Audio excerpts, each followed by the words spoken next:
Let's say that you're in the beginning of a sales conversation and the prospect says, well, we're meeting with some other companies. Why should we go with you? Why should we go with your company? Our company already works good.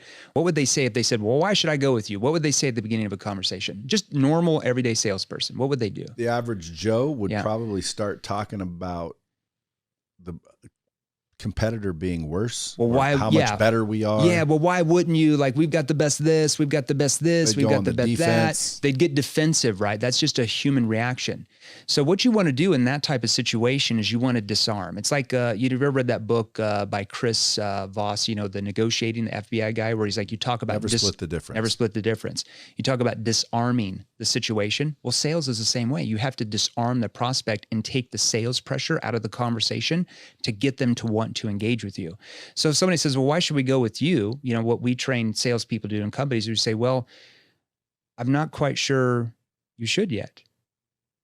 And I might need to know a little bit more about kind of what you're using now in that area, just to see if we could even help you in the first place. For example, and then I'm going to ask a situation question. So when I say, well, I'm not quite sure you should yet, and you pause for 2 to 3 seconds, what does that do to the prospect? Takeaway. It disarms them. It takes the sales pressure out, because number one, no salespeople have ever done that to them. They wouldn't even know that skill, right? And so when you remove the sales pressure, it automatically causes them to want to pull you in, to want to engage more, because you're more different. You're viewed more as more like, wow, what's this? This guy's saying he might not even be able to help us. I better listen. But if I say, oh, we can help you for sure, they do what?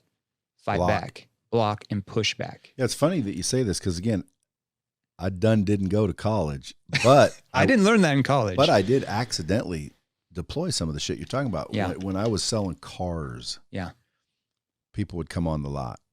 One of my questions was, you don't have to buy today, do you? I like that.